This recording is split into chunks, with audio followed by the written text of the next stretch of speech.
Assalamualaikum warahmatullahi wabarakatuh.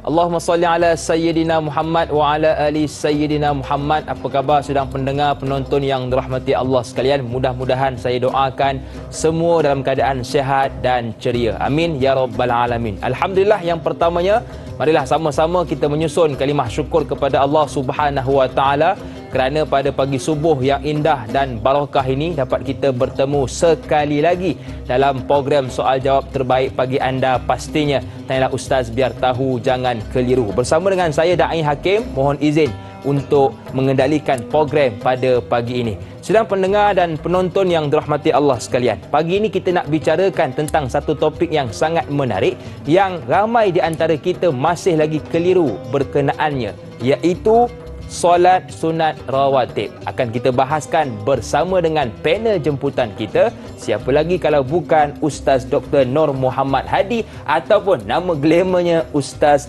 Dr. HD. Assalamualaikum Doktor. Waalaikumsalam warahmatullahi wabarakatuh. Apa khabar Doktor? Alhamdulillah, sihat. Alhamdulillah. Terima kasih kepada Doktor yang sudi lagi bersama dengan kita pada pagi ini, dan kepada anda keluarga besar Tanyalah Ustaz yang ada sebarang persoalan, boleh sahaja tinggalkan soalan-soalan anda di ruangan komen Facebook Tanyalah Ustaz, dan mudah-mudahan setiap persoalan yang ditanyakan adalah jawapannya. Dan bagi anda juga yang menonton melalui Facebook, kepada ibu-ibu, akak-akak, abang-abang, ayah-ayah mahupun adik-adik, jangan lupa buat 3S macam biasa.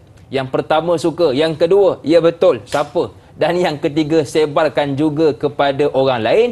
Mudah-mudahan ilmu yang kita dapat pada pagi ini bukan hanya kita yang dapat beramal, orang lain pun dapat beramal bersama. Baik, jadi tanpa buang masa, kita nak dengarkan dahulu mukaddimah topik kita pada pagi ini. Dipersilakan Doktor. Bismillahirrahmanirrahim. Assalamualaikum warahmatullahi wabarakatuh. Alhamdulillahi rabbil alamin, wassalatu wassalamu ala ashrafi anbiya'i wal mursalin wa ala alihi wa ashabihi wa man tabi'ahum bi ihsanin ila yaumiddin, amma ba'. Alhamdulillah, pertamanya kita memanjatkan segala puji dan syukur kepada Allah kerana dengan limpah rahmat, kurniaan, anugerah yang Allah berikan, sebenarnya Allah izinkan kita, Allah berikan kepada kita peluang, Allah sediakan kepada kita ruang untuk kita menjadi hamba-Nya yang terbaik, insya-Allah. Amin. Terima kasih kepada Da'i Hakim. Sama-sama Doktor. Semoga Allah berikan kebaikan. Amin. Kepada semua kru dalam Tanyalah Ustaz. Semoga Allah merahmati, meredai. Amin. Dan tidak dilupakan iaitu kepada semua penonton-penonton setia dalam program Tanyalah Ustaz. Semoga di mana juga kita berada, insya-Allah ilmu tetap kita akan dapat. Insya-Allah dengan izin Allah Subhanahu wa taala. Jadi sahabat-sahabat yang dirahmati oleh Allah Subhanahu wa taala, bila kita sebut mengenai tentang ibadah, sudah pasti Allah Subhanahu wa taala berpesan ataupun Allah memesan kepada kita, wastabir li ibadatihi. Hendaklah kamu bersabar dengan segala yang kamu nak lakukan, ibadah yang kamu nak kerjakan. Allah minta kita sabar. Dan kata para alim ulama, bila kita sebut mengenai tentang solat rawatib ini, makna solat rawatib adalah solat sunat yang mana dilakukan mengimpit ataupun dia dilakukan solat ketika kita nak melakukan ibadah fardu. Ini disebutkan oleh para alim ulama, iaitu didirikan sebelum ataupun selepas solat fardu. Itu makna solat rawatib. Sebab tu makna rawatib itu sendiri dia adalah himpitan daripada solat fardu itu tadi. Sama ada dia sebelum ataupun selepas. Dan bila kita sebut solat rawatib ini juga, Da'i Hakim dan sahabat-sahabat yang dirahmati oleh Allah, dia ada solat qabliyah dan solat ba'diyah.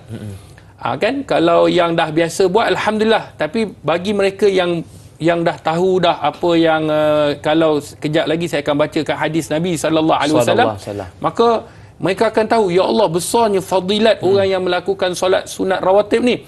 Maka kata para alim ulama, solat qabliyah ni adalah solat sebelum mengerjakan solat fardu. Baik. Contohnya, contoh Zuhur, kita ambil Zuhur lah. Zuhur, sebelum nak mengerjakan solat fardu Zuhur, sebelum itu ada solat sunat rawatib yang dinamakan solat qabliyah, sebelum melakukan solat fardu Zuhur. kemudian selepas habis solat Zuhur, kita pun dah solat Zuhur. Lepas habis solat Zuhur, kita mendirikan pula solat sunat ba'diyah, disebut selepas solat fardu Zuhur. Jadi dia ada qabliyah sebelum, ba'diyah selepas. Baik, apa yang disebutkan oleh para alim ulama, fadilat dia. Kata Nabi SAW dalam sebuah hadis yang dikeluarkan oleh Imam At-Tirmizi, man shalla fi yawmin wa laylah sinta asyara raka'ah bunya lahu baitun fil jannah. Kata Nabi, sesiapa yang mengerjakan solat 12 rakaat. Dalam hadis yang lain, hadis Imam Ibnu Umar, dia meriwayatkan 10 rakaat. Maka ada perbezaan. Ada yang kata 12 rakaat. Nanti kita akan tengok di papan putih mana yang 12, mana yang 10. Baik.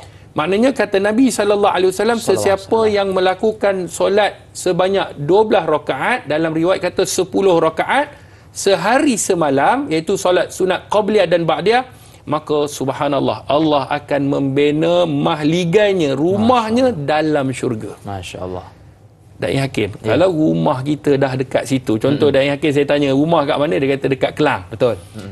Kalau balik lepas program tanya Ustaz, Dai Hakim balik Nilai ke balik Kelang? Balik Kelang. Balik Kelang. Sebab memang dah rumah situ, Nilai Betul. rumah saya. Betul.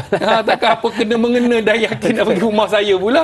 Betul tak? Betul. Maka akan balik ke rumah. Jadi kalau kita dah bina rumah kita, mahligai kita dalam syurga, jalan untuk kita kembali dan untuk pergi ke syurga dah ada, sebab Allah dah bina. Rumah rugilah kalau kita pergi dah bina siap-siap pergi masuk neraka. Allah Akbar. Jadi sebab tu fadilatnya cukup besar, kata para alim ulama. Dan bukan itu saja, fadilatnya kata ulama, dia boleh menampung mana-mana kekurangan dalam solat fardu. Solat fardu mungkin tak khusyuk, mungkin tak memahami dan sebagainya. Waktu itulah ingat nak makan apa, kejap lagi nak buat apa, nak pergi mana, banyak macam manusia ni fikir. Untuk menampung kekurangan itu, maka dihadirkan solat sunat, dinamakan solat sunat rawatib. Okey, baik. Jadi itu muqaddimah ataupun permulaan untuk topik kita pada pagi ini. Jadi kita nak terus ke soalan yang pertama, datang dari sahabat kita Nur Dahliah Biru. Ayuh kita lihat soalannya. Assalamualaikum Ustaz dan Da'i serta semua kru tanyalah Ustaz. Waalaikumsalam. Berapakah bilangan solat sunat rawatib yang terbaik dituntut untuk kita melakukannya? Yang pertama bilangan. Yang kedua, apakah maksud solat sunat rawatib yang muakkad dan ghairu muakkad? Yang manakah dituntut untuk kita lakukan? Yang ketiga, berapakah jarak masa yang dibenarkan untuk kita lakukan solat ba'diyah? Dan apakah hikmah solat sunat rawatib? Oh, banyak soalan pagi ni. Terima kasih kepada Dahlia atas soalan. Ni Puan Dahlia punya soalan, alhamdulillah merangkumi semua soalan-soalan yang ada di FB. Betul. Alhamdulillah. Ni dia panggil soalan berantai. Ada. Jadi saya akan jawab. Cuma saya nak tengok apa soalan yang pertama. Berapakah bilangan solat sunat rawatib? Seperti mana yang disebutkan dalam hadis Nabi SAW tadi, maka ulama berselisih pandangan. Ada yang mengatakan 12 rakaat berdasarkan hadis tadi. Kan, sesiapa yang solat sinta asyarah, 12 rakaat kata Nabi SAW. Satu lagi hadis iaitu 10 rakaat, asyarah rakaat. Jadi 10 rakaat ini, maka perbezaan pada waktu yang mana kita kena solat rawatib itu tadi. InsyaAllah di papan putih saya dah tulis, tetapi saya akan sebut secara umumnya dahulu. Bila kita sebut 12 rakaat ini, yang pertama dia bermula, tuan-tuan, puan-puan, muslimin, muslimat, kira dengan saya. Kira dengan saya. Ambil jari ni, kira ini 10. Yang pertama, 2 rakaat sebelum subuh. Baik. Okey, tu dah 2 rakaat. 2 rakaat, yang ni 12 kita nak kira 12 dulu 4 rakaat, kalau 10 ataupun 12 ni dia berbeza pada Zuhur tu. 4 rakaat sebelum Zuhur. Baik. Dah 6. Okey. 2 rakaat selepas Zuhur. Dah 8. 2 rakaat selepas Maghrib. Dan 2 rakaat selepas Isyak. Masya-Allah. Jadi 12. Jadi Ustaz, yang 10 itu perbezaannya pada sebelum Zuhur. Baik. Sebelum Zuhur tu, kalau dalam hadis yang 12 rakaat, dia buat 4. Kalau dalam hadis Ibnu Umar, 10 rakaat, dia buat 2. Jelas? Dalam mazhab Syafi'i, pandangan ulama mazhab Syafi'i mengambil 10 rakaat. Baik. Jadi 10 rakaat maknanya 2 rakaat sebelum Zuhur, 2 rakaat 2 rakaat sebelum subuh, 2 rakaat sebelum Zuhur, 2 rakaat selepas Zuhur, 2 rakaat selepas Maghrib, 2 rakaat selepas Isyak. 10. Jelas? Ustaz, kalau yang saya tahu tu 2 rakaat sebelum Asar, 2 rakaat sebelum Maghrib, 2 rakaat sebelum Isyak, itu tidak dituntut. Maknanya kalau Ustaz saya nak buat juga, alhamdulillah dapat ganjaran. Betul. Tetapi janganlah kita buat yang tak dituntut, yang dituntut tu kita tak buat. Faham. Sebab Nabi sebut dan ulama bahas nak dapat mahligai syurga ni, rumah syurga, 10 ataupun 12 rakaat yang disebutkan tadi. Dan disebutkan dalam hadis Nabi sallallahu alaihi wasallam. Cuma kalau kita kejap lagi kita Zuhur kita tak buat, kita pergi buat sebelum Asar. Sedangkan sebelum Asar ni dapat ganjaran. Cuma tak dapatlah first prize punya ganjaran tu. Mahligai. Jadi itu yang disebutkan. Baik, apa maksud solat sunat rawatib yang muakkad, ghairu muakkad? Muakkad ini yang dituntut, yang disuruh seperti mana dalam hadis. Ghairul muakkad tidak dituntut, tapi sekiranya buat dia bukan berdosa. Tetapi kalau nak buat dapat pahala. Maknanya pahala tambahan. Masya-Allah. Pahala tambahan.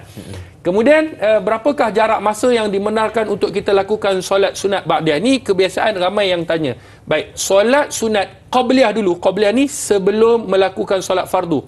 Kata para alim ulama dalam mazhab Syafi'i, ada dalam kitab Al-Majmu' Syarah Al-Muhazzab karangan Imam Nawawi mengatakan bahawa solat sunat sebelum fardu itu dia akan ada sebelum kita mengerjakan solat fardu. Maksudnya sekarang ni waktu Zuhur, contoh, waktu Zuhur. Saya waktu Zuhur masuk 1:30 ni contoh, 1:30. Saya tak solat lagi 1:30 tu Zuhur. Saya solat pukul 3 petang. Sebelum nak solat Zuhur, saya boleh tak buat solat sunat sebelum Zuhur? Boleh. Sebab saya masih belum lagi solat fardu Zuhur. Baik. Maka solat sunat sebelum Zuhur akan habis selepas kita mengerjakan fardu Zuhur. Buat fardu Zuhur, habislah waktu dia. Kemudian kalau yang selepas pula macam mana? Selepas kata ulama, iaitu sebelum keluarnya waktu itu tadi. Contohnya waktu asar masuk pukul 4.15. Contoh 4.15 masuk waktu asar. Kalau kita solat pukul 2 petang, kita buat solat sunat sebelum Zuhur, kemudian kita solat fardu Zuhur. Solat sunat selepas ni kita nak buat pukul 4 kejap lagi. Boleh ataupun tidak? Boleh. Sebab apa? Masih lagi dalam waktu Zuhur. Cuma, ada cumanya. Afdalnya, yang lebih baiknya, maka seperti mana maksud rawatib itu himpit, maka sudah pasti yang afdal solat sunat sebelum Zuhur, kemudian solat fardu Zuhur, himpit terus solat sunat selepas Zuhur. Itu baru makna himpit. Betul. Betul kan? Makna himpit macam burger. Kalau burger tu ada daging, himpit. Ni lapar. Dihimpit, maka baru sedap. Betul. Jadi itu yang paling afdal, wallahu a'lam. Okey, baik. Jadi banyak pencerahan yang kita dapat pada pagi ini. Apapun kita nak berehat seketika, teruskan bersama dengan kami dalam program Tanyalah Ustaz, biar tahu jangan keliru.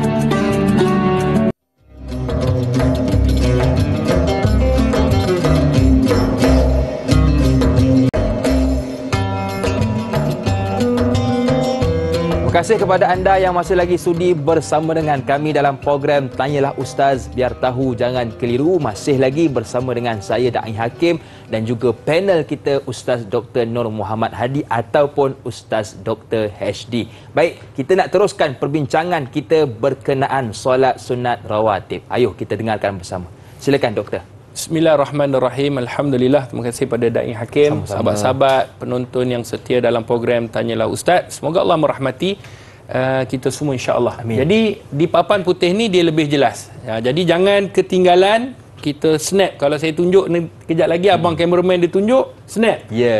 Jadikan nota, boleh ingat. Dan jangan lupa boleh kongsikan dengan kawan-kawan live pada pagi ni. Betul. Tekan butang like, tekan butang share. Kalau orang lain buat, dia baru tahu, oh rupanya ini fadilatnya besar. Kita dapat pahala. Betul. Sebab kita kongsi, dengan perkongsian kita, orang lain nampak. Orang lain tengok, insya-Allah. Jadi sahabat-sahabat yang dirahmati oleh Allah, secara ringkasnya bila kita nak sebut tentang solat sunat rawatib yang seperti mana yang saya syarahkan tadi yang sebelum daripada ni, dia ada dua. Yang pertama muakkad, iaitu yang dituntut. Maka kita nak fokus pada yang dituntut. Selain daripada papan putih ni, maknanya tidak dituntut. Baik. Okey. Yang pertama 2 rakaat sebelum subuh. Ini juga dinamakan 2 rakaat waktu fajar. Kan, solat sunat fajar. Ini nama sama. Solat sunat fajar pun ia, solat sunat qabliyah subuh pun dia. Maknanya sebelum subuh. Ustaz, selepas subuh boleh ataupun tidak? Tak adalah. Dia sebelum subuh. 2 rakaat. Satu. Okey. Yang kedua, 2 atau 4. Ini bergantung pada kemampuan kita. Kalau dalam mazhab Syafi'i, dia ambil 2. Kalau kita nak buat 4 pun tidak menjadi masalah. Maksudnya, kalau 4 rakaat ni, solat 2 rakaat, 2 rakaat. Jadi, kata ulama', kalau sekiranya kita ambil 4, dia jadi 12. Baik. Kalau kita ambil 2, dia jadi 10. Maknanya 2 rakaat sebelum zuhur. Kemudian yang ketiga, 2 rakaat selepas zuhur. Maknanya zuhur ni dia ada kapit. Kan? Sebelum dan selepas. Baik. Kemudian asar kalau tidak ada sini, seperti yang saya sebut tadi, ghairul muakkad, tidak dituntut. Kalau sekiranya kita nak buat, silakan. Dapatlah pahala lebih. Tapi kalau kita tak buat, tidak jadi masalah. Cuma fokuskan pada yang dituntut ini. Kemudian 2 rakaat tadi selepas maghrib. Ni dah 2 rakaat selepas zuhur, 2 rakaat selepas maghrib. Dan 2 rakaat selepas isyak. Maka kalau kita ambil 2 ni, totalnya 10 lah. Ini total. Tapi kalau kita ambil 4, totalnya 12. Kan? Kalau tak yakin, boleh kira. Kan? 2, 4, 6, 8, 10. Alhamdulillah. Kalau campur yang ni, kan? Maknanya kalau buat 4, 6, 8, 10, 12. Betul. Jadi itulah yang disebutkan oleh Nabi SAW, sesiapa yang solat 12 rakaat, dalam riwayat 10 rakaat sehari semalam, maka Allah akan bina padanya mahligai ataupun rumah di syurga. Baitan lahu fil jannah, rumahnya dalam syurga. Maka ini kena jaga. Sebab tu kalau kita tengok ada orang buat sebelum maghrib, kan, orang azan dia pun solat 2 rakaat, dia solat sunat sebelum maghrib. Itu tidak dituntut tetapi dapat pahala. Kalau sekiranya buat, dapat pahala. 2 rakaat sebelum isyak, dapat pahala. Sebab tu kalau saya kadang-kadang bagi kuliah, ialah kita nak suruh jaga selepas isyak ni. Kadang-kadang dah masuk azan, kemudian kita lajakkan kuliah kita sedikit. Kan, lajakkan sedikit. Kenapa? Kerana majlis ilmu tu lebih penting. Betul. Dan ia pula tak dituntut. Tak dituntut. Betul. Sebab tu ada orang tanya, Ustaz, kenapa tak solat sunat sebelum isyak? Tak dituntut. Betul. Yang dituntut belajar tu lebih besar. Jadi inilah dia punya bilangan yang disebutkan oleh Nabi, sesiapa yang menjaga, fadilatnya cukup besar. Okey, ini A, muakkad. Yang selain daripada itu, ghairu muakkad. Cuma ada orang bertanya, Ustaz, kalau sekiranya bermusafir. Betul. Saya nak musafir ni, ialah macam mana nak buat? Sebab dia dah jamak qasar pula. Jadi macam mana? Baik, di dalam hadis Nabi SAW, baginda Rasulullah SAW tidak pernah meninggalkan solat sunat sebelum subuh ketika mana Nabi tak bermusafir, dan Nabi musafir, Nabi tak pernah tinggal. Masya Allah. Maknanya solat sunat sebelum subuh Nabi cukup jaga. Banyak cukup lah. Jadi kita kena faham. Rugi kalau kita tak jaga. Sebab Nabi walaupun bermusafir, Nabi tak pernah tinggal. Adapun solat sunat yang berbaki ketika mana Nabi musafir, ada kalanya Nabi tinggal. Kalau tak bermusafir, inilah yang dilakukan oleh baginda Nabi SAW. Ini disebutkan di dalam kitab-kitab mazhab. Baik. Cuma ulama bahaskan, sekiranya kita nak lakukan, bagaimana? Jadi kita tengok dalam kategori yang nombor B ni, iaitu semasa musafir. Ni waktu musafir. Baik. Dia subuh ni tak ada masalah lah. Sebab subuh ni kita solat sebelum, kemudian solat subuh. Tetapi yang ada apit ni, maknanya jamak takdim ataupun jamak takhir ketika waktu zuhur dan asar. Tak kiralah kita nak buat jamak takdim. Jamak takdim ni maknanya asar bawa pada waktu zuhur. Ataupun jamak takhir, zuhur ni pergi bawa waktu asar. Tak kiralah mana-mana yang kita nak buat, jamak takdim ke, takhir ke, dan kita melakukan qasar. Maksudnya qasar, tak kira, itu tidak jadi masalah. Maka apa yang kita nak buat? Yang pertama, solat sebelum zuhur. Maknanya solat sunat sebelum zuhur. Ni tadilah yang ni kita cakap. Betul. 2 ataupun 4. 2 ataupun 4 kan kita kata kat sini yang dituntut subuh beres. Betul. 2 ataupun 4 sebelum zuhur. Jadi kita solat sebelum nak buat jamak takdim ataupun takhir ni, kita solat 2 ataupun 4 sebelum zuhur. Allahu akbar, solat sunat. Baik. Okey, lepas habis 2 ataupun 4 rakaat, kita pun buat jamak takdim ataupun takhir. Zuhur dan asar. Macam biasa, jamak, bila kita buat jamak takdim ataupun takhir dengan qasran, dengan kita pendekkan 4 jadi 2, solat macam biasalah. Jamak takdim, zuhur dulu, asar kemudian ataupun kalau kita, itu kalau waktu zuhur lah. Kalau bawa waktu asar, ulama khilaf. Boleh nak buat zuhur dulu kemudian asar ataupun asar dulu kemudian zuhur, itu ulama khilaf, tidak jadi masalah. Dua-dua dibenarkan kata ulama dan ada dalam mazhab Syafi'i juga. Baik. Lepas habis buat solat jamak zuhur dan asar, sama ada takdim ataupun takhir, barulah solat selepas zuhur. Baik. Walaupun pada waktu asar, Ustaz, tak apa, tidak jadi masalah. Sebab kan bila dalam keadaan musafir kan dia lain sedikit. Betul. Jadi solat selepas zuhur berapa rakaat? 2 rakaat. Beres lah? Beres. Jamak untuk takdim dan takhir waktu zuhur dan asar. Kalau waktu maghrib dan isyak pula macam mana, Ustaz? Okey, waktu maghrib dan isyak kita dah kata 2 rakaat selepas maghrib, 2 rakaat selepas isyak. Jadi solat jamak maghrib dan isyak dulu. Kan? Kalau sebelum maghrib dan isyak memang tak dituntut. Kalau kita nak buat, Ustaz, saya nak buat juga, Ustaz, solat sunat sebelum maghrib dan isyak. Buatlah sebelum jamak maghrib dan isyak ni. Jadi kata ulama, kita pergi yang fokus yang dituntut. Takut kejap lagi yang dituntut. Betul. Tinggal yang tak dituntut dia pergi buat. Rugilah. Jadi buat solat jamak maghrib dan isyak dahulu. Kemudian habis bagi salam, dah habis isyak tu tadi, sama ada jamak takdim ataupun takhir, tidak jadi masalah. Maka isyak boleh dijadikan qasar 2 rakaat. Lepas habis selesai jamak kita tadi, zuhur, maghrib dan isyak, kita buat 2 rakaat solat selepas maghrib. Habis bagi salam, sambung lagi 2 rakaat selepas isyak. Masya Allah, banyak pahala ni. Dapat pahala, nampak? Jadi kalau kira lah, subuh 2. Okey, campur 4, yang ambil 12 dulu. Campur 4, dah 6. Campur pula 2 selepas zuhur, 8. Campur selepas maghrib, 10. Campur selepas isyak, 12. Alhamdulillah. Matematik Ustaz lulus. 12 rakaat.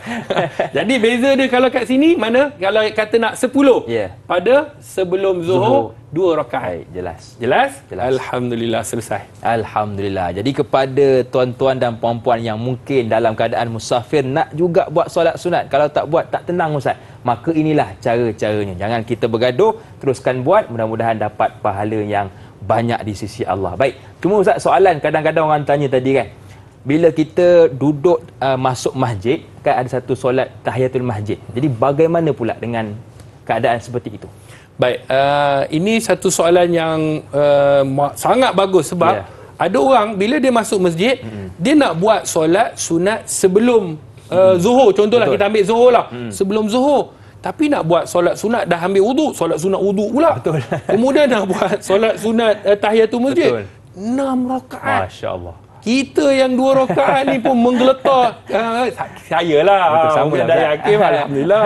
Steady. Kan tuan-tuan, sahabat-sahabat, alhamdulillah. Tapi jangan kita sangkakan semua orang sama. Ya, betul. Jadi kata ulama, solat sunat wuduk dan solat sunat tahiyatul masjid, sekiranya kita buat solat sunat sebelum zuhur, maka dia dah include masuk sekali. Masya Allah.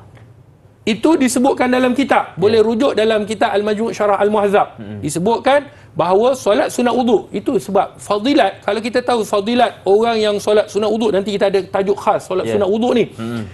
Fadilatnya cukup besar sehingga kan Nabi SAW mendengar tapak kaki Bilal dalam syurga. Maknanya jaminan untuk syurga tu ada bagi orang yang mengamalkan solat sunat wuduk. Tetapi janganlah solat sunat wuduk, solat fardu tak buat. Tak boleh lah. Yang sunat ni dia kategori dia bawah daripada yang fardu.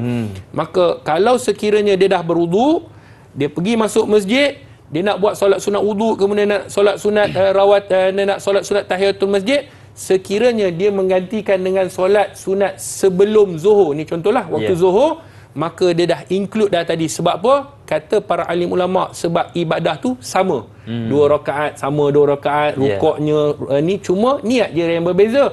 Maka tidak jadi masalah. Ada orang tanya, ustaz, macam mana nak niat, Zat? Saja aku solat sunat sebelum zuhur, wuduk dan tahiyatul masjid, 2 rakaat kerana Allah. Tak. Bila kita solat sunat niat seperti biasa sebelum zuhur, maka dia dah masuk. Sebab tahiyatul masjid ni kita meraihkan, orang kata bila kita masuk dalam rumah Allah, kita menghargai ataupun kita meraihkan itu adalah rumah Allah, lakukan solat. Jadi 2 rakaat. Wuduk pun dah termasuk, tahiyatul masjid pun masuk, dengan kita melakukan solat sunat rawatib itu tadi. Lega mak kita dengar, alhamdulillah dapat 3 solat sunat dalam satu waktu. Baik ustaz, saya tertarik dengan satu soalan yang ditanyakan oleh sahabat kita di Facebook. Jom kita lihat bersama. Datang dari sahabat kita bernama Izara. Assalamualaikum Ustaz dan Da'i. Waalaikumsalam. Bagaimana asal usul solat sunat rawatib dan bilakah solat sunat rawatib ini disyariatkan? Mohon pencerahan. Sekian, terima kasih. Terima kasih juga kepada Izara atas soalan. Terima kasih kepada Puan Izara, sahabat-sahabat yang dirahmati oleh Allah. Bila disebutkan, bila disyariatkan, sudah pasti syariat itu apabila diturunkan kepada Nabi sallallahu alaihi wasallam. Jadi baginda Rasulullah sallallahu alaihi wasallam, kata para alim ulama, ketika mana difardukan solat fardu, maka di sana juga dimasukkan solat sunat-sunat. Solat sunat. Maka termasuklah antaranya solat sunat rawatib. Maka kata ulama, bila disyariatkan? Ketika mana disyariatkan solat.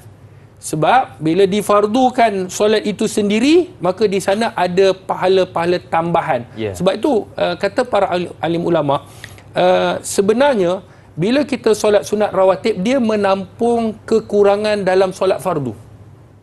Ini disebutkan dalam hadis Nabi sallallahu alaihi wasallam. Bila kita menampung kekurangan yang mungkin kita tak khusyuk, yang mungkin kita alpa, yang mungkin kita tak memahami, kita tak menghayati, maka tampungan daripada kekurangan solat kita, hebatnya Allah, maka Allah sediakan ganjaran untuk orang yang melakukan solat sunat rawatib. Sebab tu solat sunat rawatib kalau boleh jangan tinggal. Betul.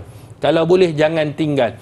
Dan mungkin ada orang yang bertanya, ustaz, saya nak qada lagi, solat sunat rawatib lagi. Kan soalan kan pelbagai kan. Jadi mana saya nak dahulu? Ustaz sebut macam rawatib ni nampak fadilatnya besar. Rumah.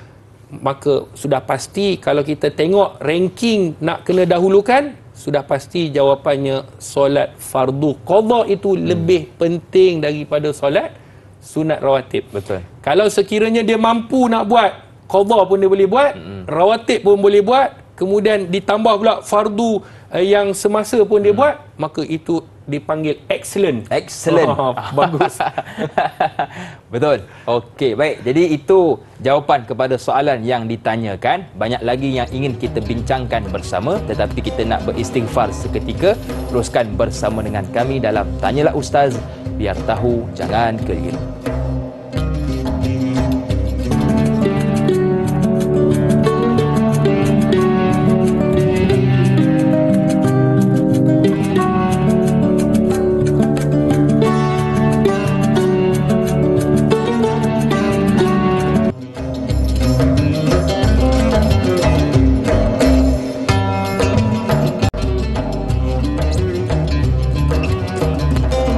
Kembali Kembali bersua dalam Tanyalah Ustaz, biar tahu jangan keliru. Terima kasih kepada anda yang masih lagi sudi bersama dengan kami sehingga saat ini. Kita masih lagi membicarakan topik berkaitan solat sunat rawatib. Baik, ada satu soalan yang saya fikir menarik untuk kita ketengahkan, datang dari sahabat kita bernama Sirna. Jom kita lihat soalannya.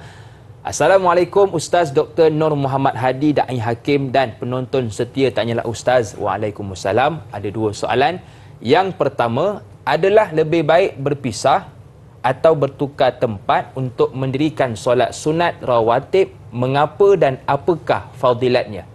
Yang kedua, di antara kesemua solat sunat rawatib, manakah yang lebih banyak atau kerap dilakukan oleh baginda Nabi Muhammad sallallahu alaihi wasallam? Terima kasih juga kepada Sirna atas soalan. Silakan doktor. Bismillahirrahmanirrahim. Terima kasih pada Puan Sirna, sahabat-sahabat yang dirahmati oleh Allah Subhanahu wa taala. Yang pertama adalah lebih baik berpisah ataupun bertukar tempat. Soalan yang saya sebenarnya nak buat praktikal juga.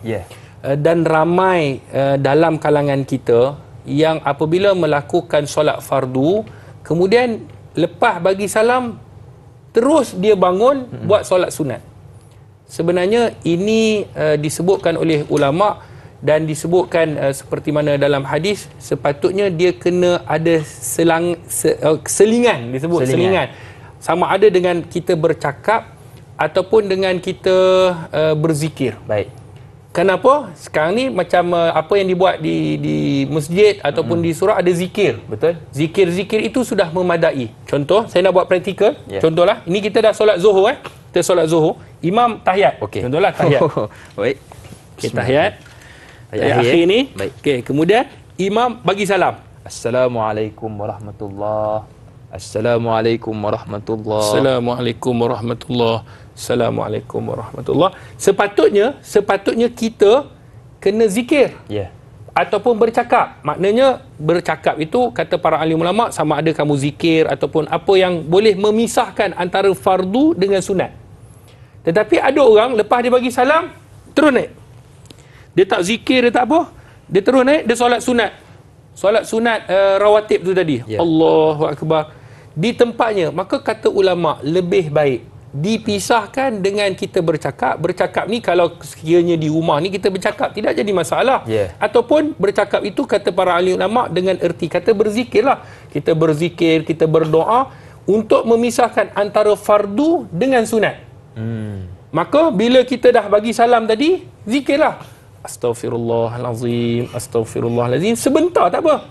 3 kali tak apa. Astaghfirullahalazim. Dah habis, maka baru kita bangun, baru kita melakukan solat sunat rawatib tadi. Ulama menyebut sebab apa?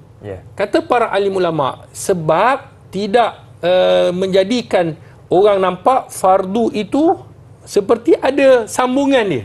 Faham? Dia mesti ada pemisah dia di situ. Maknanya fardu pisah dengan kata-kata ataupun zikir ataupun doa ataupun apa-apa amalan, kemudian barulah kita menambah rakaat yang kita nak lakukan dalam solat sunat rawatib itu tadi. Sebab itulah kata ulama juga antaranya kita pindah tempat.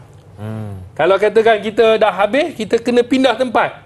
Maka pindah tempat itu kata ulama, contohlah kita solat sini, kan? Kita dah habis solat ni, dah bagi salam, kemudian saya pun pergi belakang sikit. Ni maknanya pindah tempat. Maka saya solat di sini. Di mana-mana saja tempat tu tak kisahlah. Kerana kata ulama, pindahnya tempat itu dia nak memutuskan antara fardu dengan sunat itu tadi. Maka apa kelebihan dia? Kata Imam Nawawi di dalam kitab dan kata para alim ulama seperti mana yang dibahaskan, esok pada hari yang mana Allah sebut dalam surah Al-Zalzalah, hari yang digoncangkan, ada satu ayat, yauma idzin tuhadditsu akhbaraha. Pada hari itu bumi ni akan menceritakan apa yang berlaku sebenarnya di belakang dia. Kalau seseorang itu melakukan dosa, maka bumi akan cerita, tak ada yang disembunyikan. Ya Allah, di belakang aku ketika itu dia buat macam ni walaupun pintu dah ditutup, tirai telah dirapatkan, dia ditutup dengan rapat, tidak ada siapa yang melihat, tetapi bumi menyaksikan. Sebab tu kata para ahli ulama, perbanyakkan tempat sujud kita. Sebab esok akan menjadi saksi di hadapan Allah tempat kita sujud ni. Betul. Maka sebab itu janganlah kita asyik tiang tu je kita. Ni tiang Pak Somad contohlah. Pak Somad jangan terasa. Ni contohnya tiang Pak Somad. Dia duduk situlah. Maka kalau baiknya dan bagusnya, fadilatnya lebih besar, perbanyakkan tempat sujud. Kadang-kadang kita solat sini. Yang sunat lah. Yang fardu kena sah yang depan lah. Janganlah yang fardu. Saya Ustaz biasa dah sah depan. Saya nak belakang pula. Fardu ni rebut sah depan. Yang sunat saja. Kadang-kadang sini, kadang-kadang ujung sana, kadang-kadang masuk sana. Jangan satu tempat. Maka firman Allah akan menceritakan segala apa yang berlaku di belakangnya. Sama ada baik ataupun buruk. Kemudian yang kedua, di antara kesemua solat sunat rawatib, manakah yang lebih banyak dan kerap dilakukan oleh baginda Nabi SAW? Seperti mana dalam sebuah hadis, sebenarnya banyak-banyak solat sunat rawatib yang dilakukan oleh Nabi ni adalah solat sunat subuh. Masya Allah. Sebelum subuh itu tadi yang saya sebutkan, dan fadilahnya cukup besar. 2 rakaat solat sunat fajar ataupun solat sunat sebelum subuh, dia lebih baik daripada dunia. Khairun minad dunya wa ma fiha. Dan apa yang terdapat dalam isi dunia ni, 2 rakaat itu sudah mencukupi. Masya Allah. Maknanya dalam dunia ni ada apa? Dalam dunia ni kita nak harta, kita nak macam-macam lah kita nak. Kita nak kemewahan, kemegahan, pangkat. 2 rakaat itu tadi telah melengkapkan semua apa yang ada. Tak boleh challenge dengan 2 rakaat sebelum daripada solat subuh. Jadi sebab itulah sahabat-sahabat yang dirahmati oleh Allah, kita sebutkan tadi, Nabi SAW akan tidak meninggalkan, baginda Rasulullah tidak akan sama sekali meninggalkan solat sunat sebelum subuh, sama ada Nabi tak bermusafir ataupun Nabi musafir.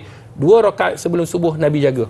Berbanding daripada solat rawatib yang tadi yang kita sebutkan, kalau Nabi tak musafir, Nabi buat macam kita sebutlah. Kalau musafir, ada kalanya Nabi tinggalkan. Cuma Nabi tidak pernah meninggalkan solat sunat sebelum daripada subuh. Itu yang jawapan yang disebutkan oleh Puan Sirna tadi. Okey, jadi jom kita perbanyakkan tempat sujud di muka bumi supaya menjadi saksi kepada kita. Cuma kalau boleh beranjak sedikit sajalah. Jangan sampai ke parking motor pula ke solat sunat. Nyanyi orang nak keluar motor susah nanti kan. Baik, jadi soalan seterusnya Ustaz, menarik juga untuk kita bahaskan bersama, datang dari Nur Asikin. Assalamualaikum Ustaz dan Da'i. Waalaikumsalam. Soalan saya, adakah solat sunat rawatib ini boleh dilakukan dalam waktu solat maghrib? Yang kedua, bagi yang sering kali melazimi solat sunat rawatib, adakah boleh lakukan solat sunat rawatib ini ketika bermusafir? Mohon pencerahan Ustaz. Terima kasih Ustaz dan Da'i. #biar tahu jangan keliru. Baik, terima kasih kepada Puan Nur Ashikin. Saya rasa 2 soalan ni. Soalan yang pertama tu saya kurang jelas lah. Yang pertama, adakah solat sunat rawatib ni boleh dilakukan dalam waktu solat maghrib? Kita dah sebut solat rawatib iaitu selepas maghrib dia ada. Solat sunat rawatib selepas maghrib seperti mana yang kita dah bahaskan. Cuma ni saya anggarkan, fikirkan. Ustaz, kalau sekiranya dia tak buat waktu itu, dia boleh tak qadha? Ni contohlah, ni contoh saya buat. Sebab dibahaskan oleh para alim ulama. Contoh macam ni. Dia tak buat solat sunat sebelum selepas Zuhur. Tiba-tiba dah masuk asar. Saya sebut tadi, waktu solat sunat rawatib ini waktunya bila? Kalau sebelum yang disebut sebagai qabliyah, sebelum fardu itu, maka waktunya bila? Waktunya sebelum kita solat fardu lah. Baik. Contohnya saya nak sembahyang Zuhur ni. Saya nak sembahyang Zuhur. Sebelum saya nak sembahyang Zuhur, saya boleh solat sunat sebelum Zuhur. Walaupun pukul 3 petang. Sebab saya tak solat lagi fardu Zuhur. Subuh, contohnya subuh. Waktu sebelum subuh ni, yang qabliyah subuh ni, waktu solat sunat fajar ni bila? Sebelum saya solat fardu subuh. Contohnya, saya bangun pukul 6.30. Masuk tadi pukul 5 lebih. 6.30. Sebelum nak fardu subuh ni, saya solat sunat. Boleh ataupun tidak? Jawapannya boleh. Kalau katakan yang selepas, tiba-tiba yang selepas tu saya tak buat. Dah masuk waktu asar. Boleh tak saya qadha? Maka kata ulama, boleh. Masya-Allah. Boleh qadha walaupun di luar daripada waktunya. Di luar daripada waktu, maka kata ulama dibenarkan untuk qadha solat sunat rawatib yang tertinggal. Jelas? Okey, itu andaian saya soal nombor 1. Yang kedua, bagi yang sering kali melazimi solat sunat rawatib ketika musafir, kita dah sebutkan tadi seperti mana di papan putih, jadi saya tidak mahu ulang. Mungkin boleh tonton balik dan boleh snap gambar, insya-Allah. Okey, baik. Jadi itu kepada yang bertanya tentang soalan adakah boleh kita melazimi solat sunat rawatib ketika musafir? Jawapannya boleh. Baik, jadi kita rehat seketika, teruskan bersama dengan kami selepas ini dalam Tanyalah Ustaz, biar tahu jangan keliru.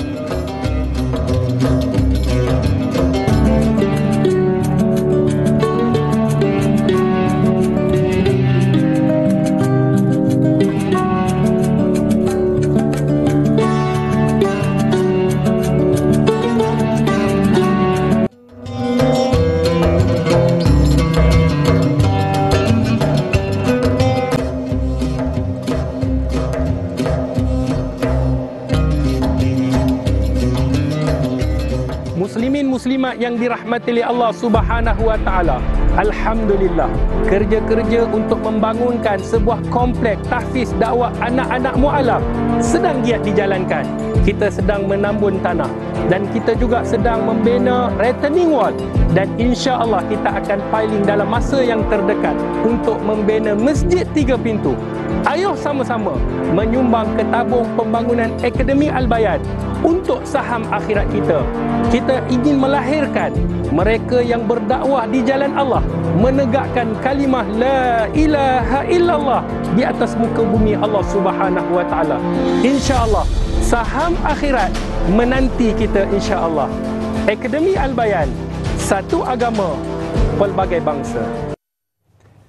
Terima kasih kepada anda yang masih lagi sudi bersama dengan kami dalam Tanyalah Ustaz, biar tahu jangan keliru. Baiklah, saya dimaklumkan Ustaz dalam proses pembinaan kompleks tahfiz dakwah anak-anak mualaf yang pertama di Malaysia. Boleh Ustaz kongsikan kepada kami? Terima kasih kepada Da'i Hakim, sahabat-sahabat yang dirahmati oleh Allah Subhanahu wa taala yang mempunyai jiwa untuk melihat tertegaknya kalimah la ilaha illallah, untuk melihat sahabat-sahabat kita yang masih lagi belum mendapat hidayah Allah, mereka dapat hidayah Allah, faham tentang Islam. Maka kami di Pertubuhan Akademi Al-Bayan insya-Allah sedang usaha untuk memajukan sebuah projek ummah.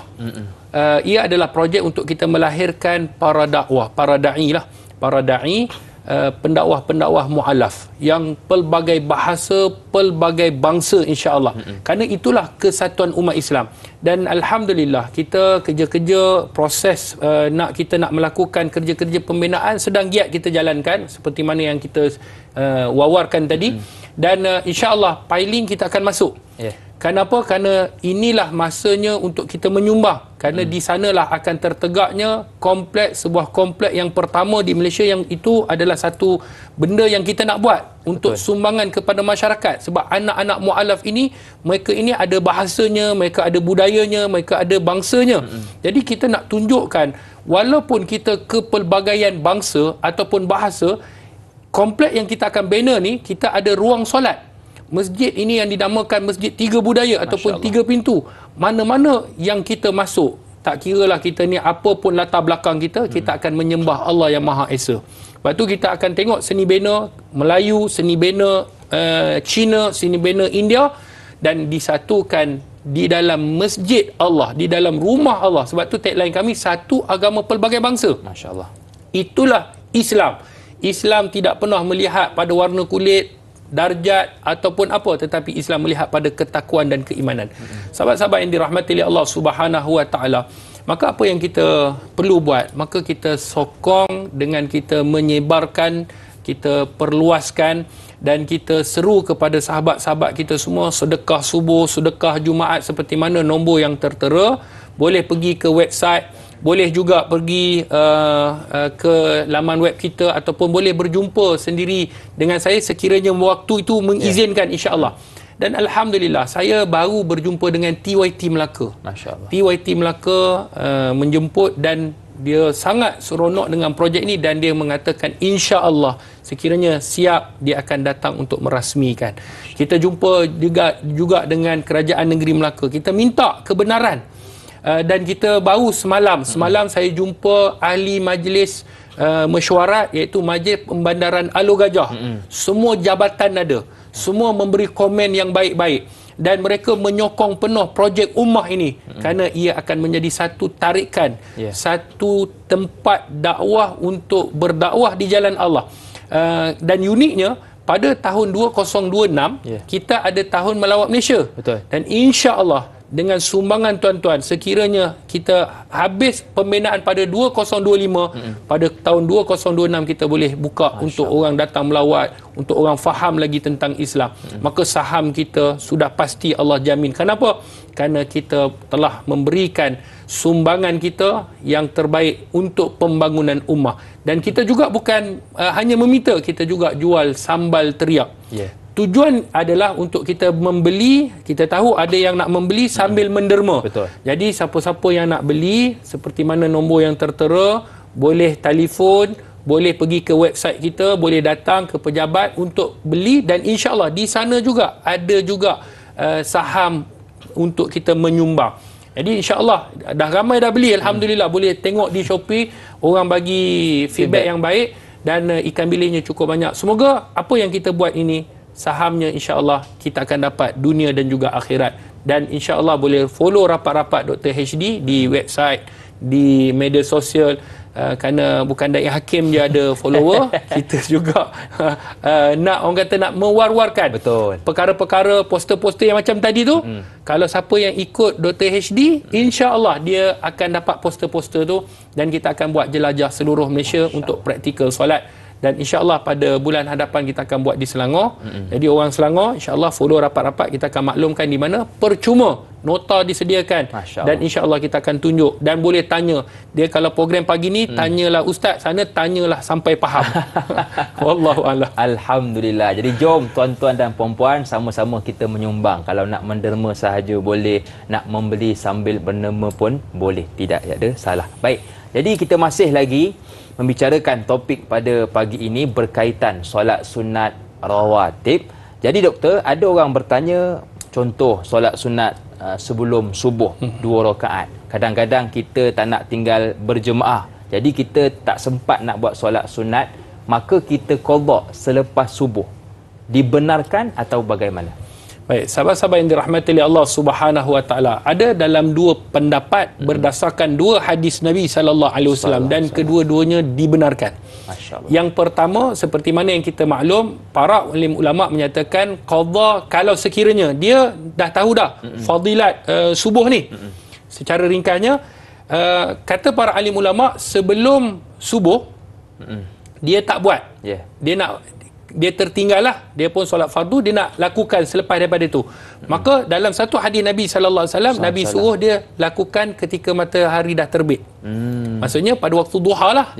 Itu yang pertama dalam hadis. Yang kedua, sekiranya dan ada seorang laki-laki, dia masuk, dia solat bersama dengan Nabi, habis solat subuh, dia bangun solat 2 rakaat. Nabi tanya, solat apa yang kamu buat? Kan subuh dah buat tadi, takkan subuh lagi. Dia kata, aku menggantikan solat sunat sebelum subuh. Nabi tak cakap apa.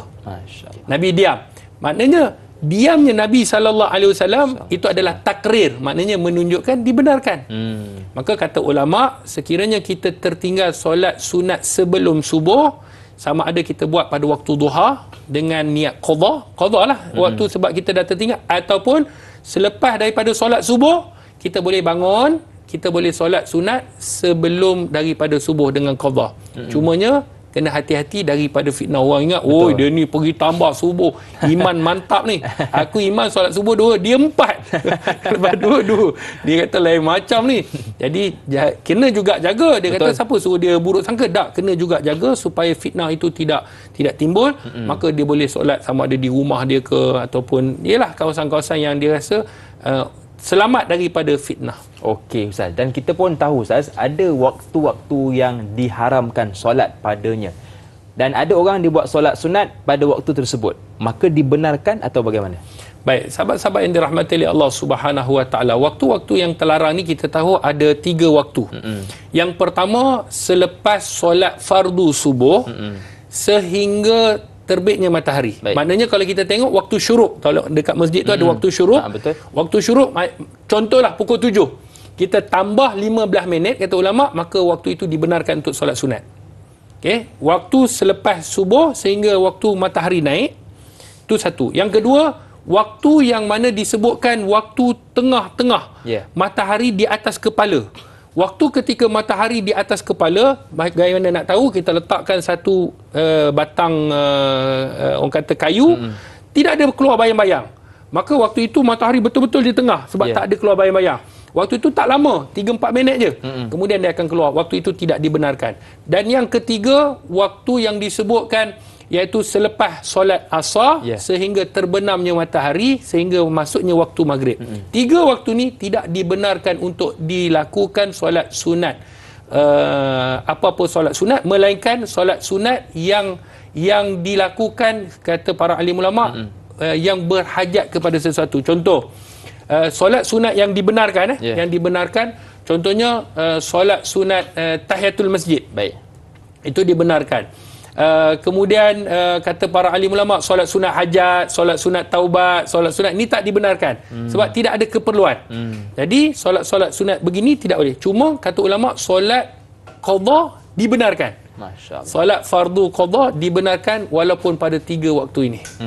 Okey, baik. Jadi itu tentang bagaimana kalau kita buat solat sunat di waktu-waktu yang dilarang. Saya suka dengan satu soalan yang ditanyakan oleh sahabat kita di Facebook, Ruby Abu Bakar Ruby. Assalamualaikum Ustaz dan Da'i. Waalaikumsalam. Apakah ada doa yang boleh diamalkan ketika menunaikan solat sunat rawatib? Boleh Ustaz kongsikan? Mohon ulasan Ustaz. Terima kasih. #biar tahu jangan keliru. Baik, sahabat-sahabat yang dirahmati oleh Allah Subhanahu Wa Taala. Sebenarnya tidak ada doa khusus Nabi sallallahu alaihi wasallam selepas mengerjakan solat sunat rawatib. Cuma kata para alim ulama, apa permintaan yang paling bagus? Maka permintaan yang paling bagus yang orang kata semualah jami' mani' dalam bahasa istilah Arab. Makna lengkap. Doa dengan jangan lupa kalau tak sempat, doalah Rabbana atina fid dunya hasanah wa fil akhirati hasanah wa qina azaban. Kata ulama, ini adalah doa yang lengkap. Kita nak dunia bagus, akhirat kita bagus. Maka doa ini termasuklah semua apa yang kita nak minta, kebaikan di dunia dan juga kebaikan di akhirat. Maka kata para alim ulama, doalah dengan doa itu sekiranya kita dalam keadaan tergesa-gesa ataupun mungkin imam dah bangun, kita nak pergi kan, kadang-kadang kita solat, imam dah iqamah, bila ada iqamah kita nak solat bersama dengan imam, tak nak terlepas takbiratul ihram bersama dengan imam, maka boleh kita doa dengan doa itu. Kalau masanya panjang, maka kita boleh doa dengan apa sahaja doa yang kita nak. Kita minta Allah bagi kita afiah, Allah bagi kita kesihatan, Allah bagi kita orang kata rezeki, Allah bagi kepada kita keimanan, ketakwaan. Ini semua tidak jadi masalah pada solat sunat rawatib. Apa saja doa dibenarkan, kata para alim ulama. Okey, baik. Jadi jangan lupa berdoa, paling kurang doa yang selalu kita ingat, Rabbana atina fid dunya hasanah wa fil akhirati hasanah. Baik Ustaz, soalan ni saya fikir menarik juga. Datang dari sahabat kita Salasit Cikci. Assalamualaikum Ustaz dan Da'i. Waalaikumsalam. Yang mana lebih afdal, solat sunat rawatib di rumah atau di surau atau masjid? Bagaimana pula jika di dalam musafir?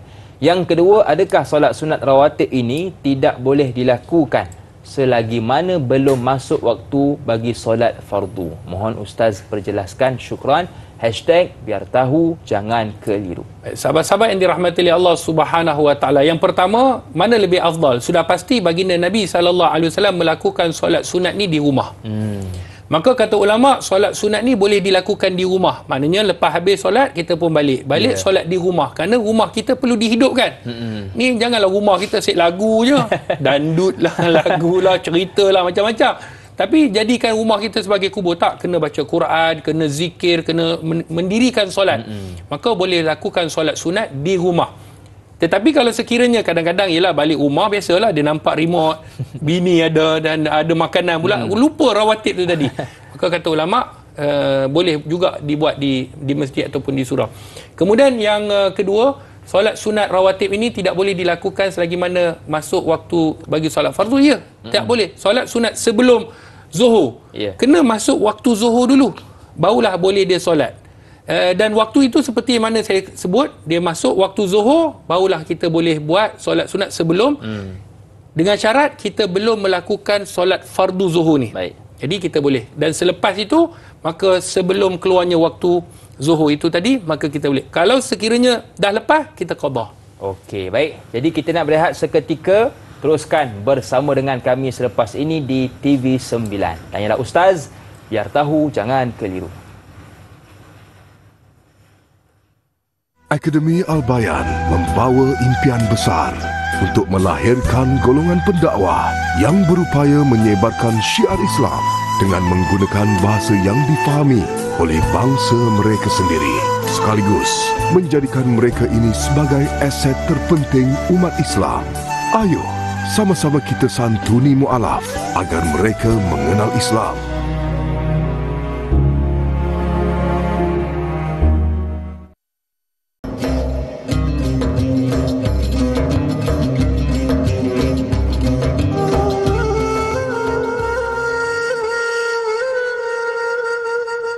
Bismillahirrahmanirrahim. Allahumma inna naj'aluka fi nuhuri a'daina wa na'udzu bika min syururihim.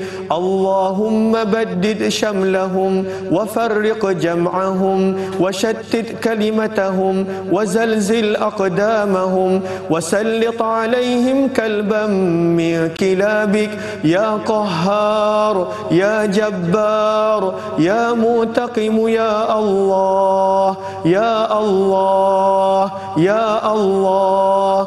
Allahumma ya muzil al-kitab wa ya mujri as-sahab wa ya hazim al-ahzab ihzimhum ihzimhum ihzimhum wansurna alaihim. Wa sallallahu wa sallam ala sayyidina Muhammad walhamdulillahi rabbil alamin. Ayuh tuan-tuan dan puan-puan, kita hulurkan bantuan kepada mangsa krisis kemanusiaan di Palestin melalui tabung kemanusiaan Palestin Media Prima menerusi akaun Bank Muamalat atau Maybank yang tertera di kaca TV anda. Baik, jadi kita nak terus sambung perbincangan kita pada pagi ini berkaitan solat sunat rawatib bersama dengan guru kita Ustaz Dr. Nur Muhammad Hadi ataupun nama glamournya Ustaz Dr. HD. Baik, soalan yang seterusnya datang dari sahabat kita Faridah Sibon. Ayuh kita lihat soalan. Assalamualaikum Ustaz dan Da'i. Waalaikumsalam. Adakah dibolehkan kita menangguhkan atau mengqadha solat sunat rawatib disebabkan menghormati tetamu yang datang ke rumah atau kita yang jadi tetamu di rumah orang? Mohon penjelasan. Terima kasih. Terima kasih juga kepada Faridah atas soalan. Bismillahirrahmanirrahim. Terima kasih kepada Puan Faridah. Sahabat-sahabat yang dirahmati oleh Allah, sudah pasti akhlak antara akhlak Nabi SAW yang mana akhlak ini juga pada waktu sebelum datangnya baginda Rasulullah, orang Arab antara perkara yang baik. Bukan semua benda yang dilakukan pada zaman jahiliah tu tak baik. Ada contohnya ikramud dhaif, ada sebelum daripada ini disebutkan oleh para alim ulama. Memang orang Arab ni dia akan meraihkan tetamu dan memang itulah bangsa Quraisy juga apabila orang datang ke ni, walaupun memang ada patung-patung 360 Lata wal Uzza paling besar, tetapi mereka bagi air zam-zam. Masya-Allah. Bagi air zam-zam, menyantuni mereka dan sebagainya. Ini kata para alim ulama. Dan ikramud dhaif ini antara perkara yang sangat besar yang dibawa oleh Nabi SAW dan dikekalkan dalam Islam. Jadi macam yang ditanyakan tadi, kalau kita menghormati tetamu datang, kita nak buat solat sunat, maka sudah pasti kata para alim ulama, waktu itu kan ada banyak. Betul. Sebab yang paling afdal adalah kita melakukan solat rawatib ini ketika mana kita dah mengerjakan ataupun sebelum nak mengerjakan solat fardu. Kalau zuhur tadi sebelum dan selepas kan ada. Jadi kata ulama yang paling afdal kita apit terus. Cuma kalau kita tak mampu, ada tetamu dan sebagainya, waktu tu masih ada. masih luas dan boleh diqadha. Boleh qadha, bukan kita tinggal dengan sengaja. Tak sengaja, bukanlah kita kata kita nak saja-saja tinggal. Kitalah yang tetamu menyebabkan kita ni, dan boleh kita qadha. Maka ruang untuk kita menyantuni manusia ini adalah merupakan satu ruang yang bagus juga, yang banyak fadilatnya. Betul. Kita meraihkan tetamu ataupun kita pergi ke rumah orang. Bila kita dah solat, yalah mungkin kita dah solat, dan kita kalau dah dibenarkan kita solat di rumah dia, dah halang kita solat fardu tu, buatlah sebelum ataupun selepas. Sekiranya yang kita sebutkan tadi dituntut tu tadilah, maka kita buat je lah, dah ruang tu dah ada. Cuma kalau mungkin kita solat, kita pergi, kita nak buat rumah orang, kita nak minta izin, kena tengok juga. Kadang-kadang ada orang juga, antara ni adab menjadi tetamu ni, antaranya kita tak boleh duduk menghadap dapur dia. Allahu Akbar. Sebab kita tahu bilik ataupun dapur ni tempat lalu keluar ataupun yang akan tersingkap aurat. Ni kita duduk tengok kan. Kadang kita intai gitu, bukan adab. Allah Akbar. Kita tidak dibenarkan. Ulama sebut ni ada adab, insya-Allah kita akan bawa tajuk ni. Pergi intai bilik, kadang-kadang sampai rumah orang siap buka jendela lagi. Assalamualaikum, ada rumah ada. Macam ada ni. Dia tengok. Tak beradab. Dan bila tidak ada adab, kita kena faham, Nabi SAW sebut dalam hadis yang dikeluarkan oleh Imam Ahmad di dalam orang yang paling aku sayang. Nabi sebut. Bukan Dr. HD paling sayang ni Nabi paling sayang. Dan yang paling hampir dengan aku adalah orang yang baik akhlaknya. Ada lah. Betul. Dan orang yang paling aku benci, kata Nabi, orang yang paling aku tak suka dan akan jauh pada hari kiamat dengan aku ni, orang yang buruk akhlaknya. Riwayat Imam Ahmad. Allah. Jadi kalau kita tengok keadaan tu, kalau kita rasa kita boleh minta, dia boleh sediakan, maka tidak jadi masalah. Tapi kalau kita tengok keadaan tak sesuai, balik solat kat rumah. Betul. Dan kita boleh qadha. Kan kita sebut tadi, solat sunat rawatib ni boleh diqadha sekiranya terdapat masalah. Okey, baik. Jadi ada banyak ruang yang boleh kita lakukan solat sunat, tengok keadaan dan tengok pada tempat. Baik Ustaz, soalan seterusnya ini pula datang dari sahabat kita, Syida Isa. Assalamualaikum Ustaz Dr. Nur Muhammad Hadi, Da'i Hakim dan penonton setia, tanyalah Ustaz. Waalaikumsalam. Soalan saya, jika kita solat di Masjidil Haram, adakah lebih dituntut untuk mengerjakan tawaf sunat berbanding solat sunat rawatib? Terima kasih. #biar tahu jangan keliru. Terima kasih pada Puan Syida yang bertanya, sahabat-sahabat yang dirahmati oleh Allah Subhanahu Wa Taala.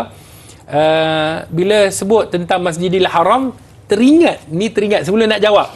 Dia teringat, tadi saya sebut ada 3 waktu yang dilarang oleh Nabi sallallahu alaihi wasallam untuk mengerjakan solat sunat. Betul kan? Ada ingat kan? Selepas subuh sehingga naik matahari. Matahari di tengah-tengah atas kepala kita. Kemudian selepas asar sehingga terbenam matahari, maksudnya waktu maghrib. Melainkan 3 waktu ni tak boleh buat solat sunat melainkan di Masjidil Haram. Masya-Allah. Ini terdapat dalam hadis. Kecuali Masjidil Haram boleh, walaupun selepas subuh boleh kita buat. Walaupun matahari tengah boleh. Masjidil Haram dibenarkan untuk kita buat. Maka soalan tadi dia tanya, Ustaz, mana lebih afdal? Solat sunat tawaf ataupun solat sunat rawatib? Sudah pasti di Masjidil Haram ni, kita kalau kat rumah boleh solat sunat tawaf. Mana boleh? Tawaf kat mana tawaf? Tawaf kampung kita. Solat sunat tawaf tak boleh. Sebab tu solat sunat rawatib dengan solat sunat tawaf, sudah pasti solat sunat tawaf lebih afdal daripada solat sunat rawatib. Sebab solat sunat rawatib kita boleh buat. Betul. Tapi tawaf ni hanya di Mekah. Dia tak boleh di Malaysia. Tawaf kat mana? Ke LCC je tu. Saya tahu Allahu Akbar. Itu tak boleh. Itu memang salah lah. Betul. Kan? Tawaf ni hanya di Masjidil Haram. Baik. Maka solat sunat tawaf adalah lebih daripada solat sunat rawatib. Okey, baik. Jadi kalau kita ke Mekah, gunakan segala kelebihan yang ada di Mekah untuk kita pulun sepulun-pulunnya. Bukan senang kita nak sampai ke kota Mekah Al-Mukarramah. Baik, soalan yang seterusnya suka untuk saya ketengahkan, datang dari sahabat kita Jura Azrin Sufian. Assalamualaikum Ustaz, Da'i dan semua. Waalaikumsalam. bolehkah kita tinggalkan solat sunat rawatib bila berada dalam kawasan atau ruang solat yang terhad seperti sesetengah RNR dan PAM Miak kerana ramai lagi orang yang ingin menunaikan solat? Mohon pencerahan. Terima kasih. #biar tahu jangan keliru. Terima kasih kepada Puan Jura. Subhanallah, soalan-soalan penonton sangat menarik. Sebab tu saya suka kalau boleh ambil daripada penonton. Sebab soalan-soalan tu kalau bahasa saya cannot brain. Kadang tak terjangka. Tapi memang bagus. Soalan sangat bagus. Baik. Sebab kadang-kadang bila dia tanya, saya baru teringat. Baru saya teringat apa yang nak sampaikan. Kadang-kadang kita nak sampaikan semua, ialah kita bukan Syekh Google. Kadang-kadang ada yang tertinggal, ada ni. Jadi sahabat-sahabat yang dirahmati oleh Allah, menjadi aulawiyat. Dia ada satu ilmu, dia nama fiqh aulawiyat. Fiqh keutamaan. Kita jangan pentingkan diri kita. Dalam solat, contohnya, memang sunat kita kepakkan. Waktu sujud ni kita kepakkan, maknanya kita sujud, kan? Kemudian kita luaskan kita punya tangan.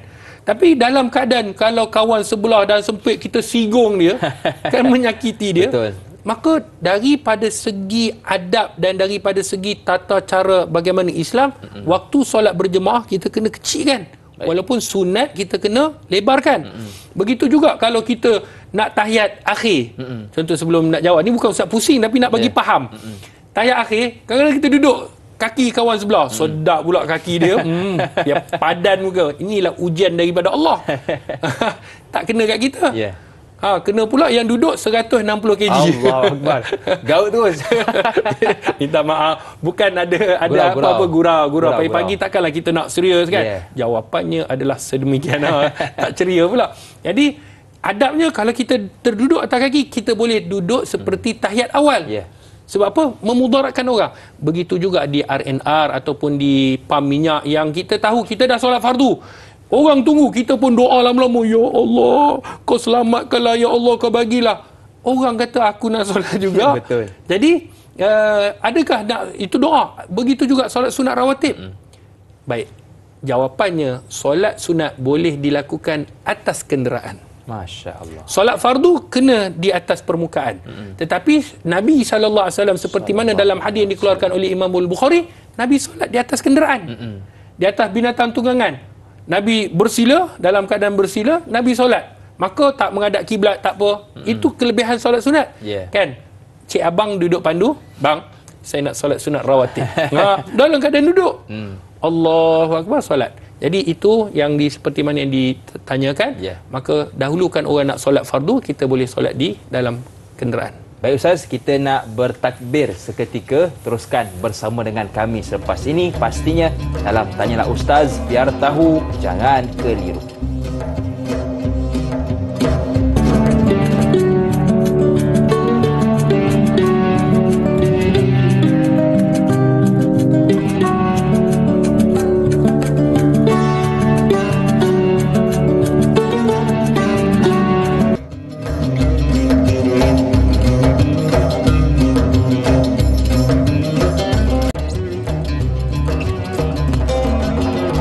Terima kasih kepada anda yang masih lagi sudi bersama dengan kami dalam Tanyalah Ustaz, biar tahu jangan keliru. Terima kasih juga kepada penonton yang telah berkongsi siaran kita pada hari ini. Mudah-mudahan mendapat manfaat dan pahala yang besar di sisi Allah Subhanahu wa Ta'ala. Soalan yang seterusnya kali ini datang dari sahabat kita jauh dari Yong Ping, Johor, iaitu Wak Dosh. Assalamualaikum Ustaz, da'i, kru-kru program Tanyalah Ustaz dan sahabat-sahabat yang dikasihi. Waalaikumsalam. Apakah adab melakukan solat sunat rawatib selepas solat Jumaat? Ramai yang saya lihat melakukan solat sunat selepas solat Jumaat ketika imam sedang berwirid dan berdoa. #biar tahu jangan keliru. Wak Dosh, Yong Ping, Johor. Baik, terima kasih kepada Wak yang berada di Johor. Semoga Allah berikan kesihatan kepada semua para penonton juga di rumah. Sahabat-sahabat yang dirahmati oleh Allah, bila kita sebut tentang Jumaat sudah pasti ialah lepas Jumaat imam berzikir, dan begitu juga solat-solat ataupun yang biasa imam berzikir ada yang mendirikan. Maka tidak jadi masalah sebenarnya selepas daripada ni, kerana zikir pun dikategorikan sebagai amalan sunat. Doa pun amalan sunat dan begitu juga dengan solat sunat. Maka tidak jadi masalah. Cuma ada cumanya. Bila nak solat, bila Jumaat ni kita tahu ramai orang, time tu lah dia dekat pintu. Pintu masuk, time tu iman dia mencanak tinggi. Baru tonton tanyalah ustaz. Kita mantap. Dia lepas habis ini dia buat solat. Maka dilarang solat di perjalanan orang. Maksudnya di tengah-tengah lalu lalang orang. Ni ada dalam hadis Nabi sallallahu alaihi wasallam, cari ruang, cari tempat untuk solat sunat. Maka jawapannya tidak jadi masalah awak untuk kita nak solat ataupun kita nak berzikir ataupun kita nak berdoa ataupun ada orang pilih dia balik. Kan? Balik mungkin dia solat di rumah. Mungkin dia sambil-sambil keluar tu dia berzikir dan ni. Amalan sunat ini fleksibel. Tidak jadi masalah. Mungkin ada orang ada urusan, mungkin ada dia nak cepat dan segera, maka ruang itu terbuka dengan luas, dipersilakan sesiapa yang mampu untuk lakukan buat dan siapa tak mampu. Ada satu hadis Nabi sallallahu alaihi wasallam. Zainab, saya nak sebut satu hadis Nabi Zainab. Dia duduk di masjid. Seorang sahabiah. Dia duduk di masjid, diikat satu tali yang di kanan dan di kiri tiang masjid. Bayangkan ada satu tali daripada sana, satu tali daripada sana. Nabi masuk, Nabi pelik ada tali. Nabi kata, ni apa? Kata tali ni adalah Zainab punya. Nabi tanya buat apa? Dia kata bila dia rasa tak mampu, dia akan tarik tali tu untuk mengerjakan solat sunat. Maka kata Nabi SAW, potong. Aqta', potong. Solatlah ketika mana dia mampu dan berehatlah ketika mana dia nak berehat. Jadi solat sunat ni kalau mampu buat. Tak mampu, rehat.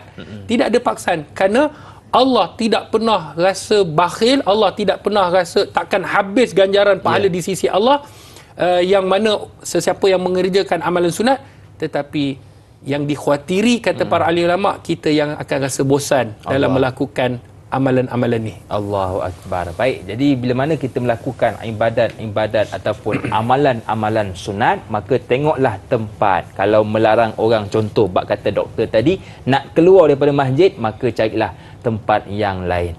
Baik doktor dan juga para penonton Tanyalah Ustaz, soalan seterusnya datang dari sahabat kita Abdul Karim Sufian. Assalamualaikum Ustaz Dr. HD, Da'i dan seluruh warga kerja Tanyalah Ustaz. Waalaikumsalam. Bagaimana kedudukan seseorang itu di akhirat bila mana ia hanya mengerjakan solat fardu sahaja dan tidak mengamalkan solat-solat sunat rawatib? Adakah ia tergolong di kalangan mereka yang mengerjakan solat juga? Mohon pencerahan dari Ustaz. Biar tahu jangan keliru. Baik, sahabat-sahabat yang dirahmati oleh Allah, terima kasih kepada Encik Abdul Karim. Bila kita sebut mengenai tentang dia mengerjakan solat fardu saja, ada satu hadis Nabi sallallahu alaihi wasallam. Seorang lelaki Badawi berjumpa dengan Nabi sallallahu alaihi wasallam. Dia tanya tentang Islam. Nabi pun sebut solat 5 waktu sehari semalam, puasa di bulan Ramadan, zakat bagi mereka yang mampu, menunaikan haji bagi mereka yang mampulah tunaikan haji. Maka dia tanya, ada tak selain daripada itu ya Rasulullah? Tak ada, itu je. Dan dia kata kepada Nabi, aku takkan tambah, aku takkan kurang. Tu je yang aku akan buat. Tambah pun tak nak, kurang pun tak nak. Betul. Exactly orang bahasa Inggeris ni. Dia kata, tu yang aku akan buat. Tambah pun aku tak nak, kurang pun aku tak nak. Maka dia pun pergi berlalu. Kata Nabi, kalau betul apa yang dia buat, dia boleh masuk syurga Allah. Sebab keutamaan adalah fardu. Ada orang solat tahajud subuh pukul 11. Allah. Jadi apa guna tahajud kalau subuh bukan pada waktunya? Betul. Yang paling penting itu yang kita namakan aulawiyat. Maknanya kalau dia buat solat fardu, dia tak buat solat sunat, tidak jadi masalah. Fardu itu yang menjadi keutamaan, sebab itu dituntut, wajib. Hukumnya sunat ni ganjaran pahala akan dapat bagi mereka yang laku. Tak buat tak dapat dosa. Betul. Wajib kamu tinggal dapat dosa. Tinggal kalau kufur pula pada solat mana ada solat ni tak adalah. Mana ada solat? Kita tak perlu solat. Contoh, kufur terus keluar daripada Islam, menolak rukun Islam. Kalau dia meninggalkan, dia tak kata solat tu tak ada, dia kata solat ni aku malas. Berdosa besar. Maka sebab itu fardu diutamakan. Dan kita kena tahu di dalam hadis yang dikeluarkan oleh Imam Al-Bukhari, Kata Nabi sallallahu alaihi wasallam, inna abwabul jannah thamaniyatul abwab. Sesungguhnya pintu syurga ni ada 8 pintu. Ada 8 pintu. Yang pertama yang disebutkan oleh ulama, ada 8 lah saya sebut sebahagiannya. Dia sebut babus solah, pintu solat. Maka ulama kata siapa-siapa yang suka solat, maka dia akan masuk dalam pintu. Termasuklah orang yang menjaga solat fardunya. Masya-Allah. Maka dia boleh masuk pintu babus solah. Ada pintu babul birrul walidain, taat pada ibu. Ada pintu la haula wala quwata illa billah, ada pintu. Ada pintu babul aiman, pintu kanan. Ada pintu disebutkan pintu sabar. Pintu ni ada babul rayyan, pintu yang suka berpuasa, dinamakan rayyan. Jadi pintu ni ada 8. Kata ulama, sebab apa? Sebab kadang-kadang ada orang yang suka solat, solat sunat dia, yelah dia buat juga semua solat, tahajud, duha, apa dia buat. Tapi bila pergi kepada seseorang, kenapa awak tak buat duha? Kata, saya sakit lutut, saya tak larat. Tapi champion puasa. Betul. Isnin, Khamis puasa. Sebut je puasa apa, dia puasa. Tanya yang tadi solat, awak kenapa tak puasa Isnin kan? Saya gastrik. Gastrik pula. Tadi yang ni sakit lutut. Kepelbagaian. Yang penting fardu dia kena jaga, usaha jaga sungguh-sungguh, dan yang sunat ini tambahan. Siapa-siapa yang buat, maka kita esok nak syafaat baginda Nabi sallallahu alaihi wasallam. Antara benda yang boleh mendapatkan kita syafaat adalah dengan mengikuti sunnah baginda Rasulullah sallallahu alaihi wasallam. Addu bin nawat, gigitlah dengan gigi geram. Sebab tu saya sebut selalu dekat sahabat-sahabat semua, sebelum meninggal, pastikan biarlah satu amalan yang kita buat, sunnah Nabi yang kita jangan tinggal sampai mati. Dan katalah, doalah, ya Allah, satu yang aku buat ini, kita banyak sunnah-sunnah yang aku buat ni, ya Allah, aku mohon ya Allah, ini tanda bukti aku cinta kepada Nabi sallallahu alaihi wasallam. Jangan pernah tinggal sebab kita sayang kepada baginda Rasulullah sallallahu alaihi wasallam. Baik, saya tertarik dengan soalan yang ditanyakan oleh Intan berkaitan solat sunat tarawih dan juga solat sunat rawatib. Assalamualaikum Ustaz, da'i dan warga tanyalah Ustaz. Waalaikumsalam. Adakah satu kerugian di bulan Ramadan jika kita hanya fokus mendirikan solat Isyak dan solat sunat tarawih berjemaah tetapi mengabaikan solat sunat rawatib sebelum dan selepas solat Isyak dengan alasan mahu kumpul tenaga untuk tarawih? Terima kasih Ustaz. Terima kasih juga kepada Intan atas soalan. Terima kasih kepada Puan Intan. Sahabat-sahabat yang dirahmati oleh Allah, makna tarawih itu sendiri rehat. Kan? Bukan tarawih ni kita Formula 1. Allahu Akbar, Allahu Akbar. Rehat. Sebab tu memanglah nak kumpul tenaga. Macam mana nak kumpul tenaga kalau tadi buka puasa dibantainya kambing seekor? Allah Akbar. Kan, sampai tak terkeluar kaki ayam dekat. Jadi dia sebab makanan tadi. Tenaga ni kita kadang-kadang yang senak perut yang dah jadi macam ular sawur ni sebab makan banyak. Betul. Tapi kalau kita makan sedikit, insya-Allah tenaga tu akan datang. Sebab tu sekarang ni ada pakar-pakar doktor dia kata kalau kita tak makan 3 hari tak ada masalah, body kita ni boleh. Dan Masya saya sekarang ni pun buat IF contohlah, dia nak 20 jam. Masya Allah. Okey, alhamdulillah. Dan ialah kalau niat puasa lagi bagus. Kita niat jelah puasa terus. Tidak jadi masalah. Sebenarnya tenaga itu memang dah ada. Tetapi bila kita makan dia akan jadi malas. Sebab tu Luqmanul Hakim dia sebut apa? Iza imtala'at al-maidah, jika penuh perut kamu, kharasat al-hikmah, terbantutlah hikmah.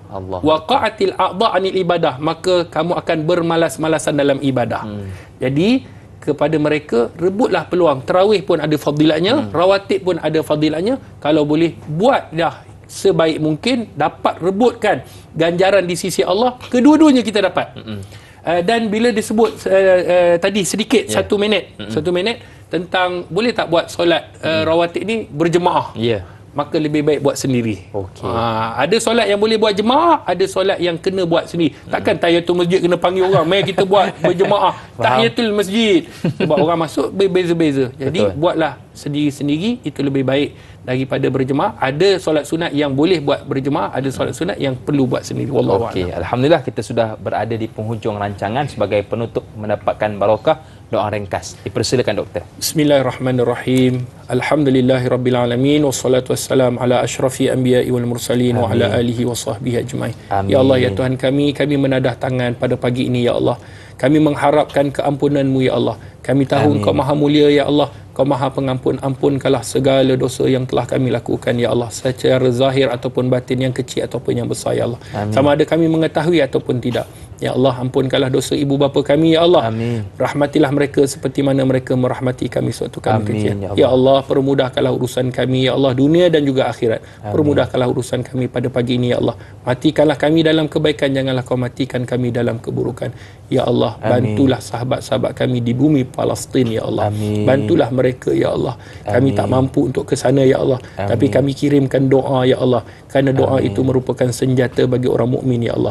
Ya Allah, Kau selamatkanlah kami dunia dan akhirat ya Allah. Selamatkanlah akidah kami ya Allah. Selamatkanlah ya Allah bumi Malaysia ini ya Allah daripada mereka-mereka yang mempunyai niat yang jahat. Rabbana atina fid dunya hasanah wa fil akhirati hasanah wa qina azabannar. Sallallahu alaihi sayyidina Muhammad. Walhamdulillahirabbil alamin. Amin ya rabbal alamin. Terima kasih kepada doktor yang sudi bersama dengan kita dan juga kepada anda atas perhatian dan tontonan. Akhir kata, hidup jangan malas sembahyang, takut umur tidak panjang. Pagi sihat, petang kejang, barulah hidup rasa tenang. Saya Dayang Hakim, teruskan menonton Tanyalah Ustaz. Bagi anda yang terlepas siaran pada hari ini, boleh catch up semula di www.tonton.com.my. Senyum nampak gigi, ada rezeki, jumpa lagi. Assalamualaikum warahmatullahi wabarakatuh.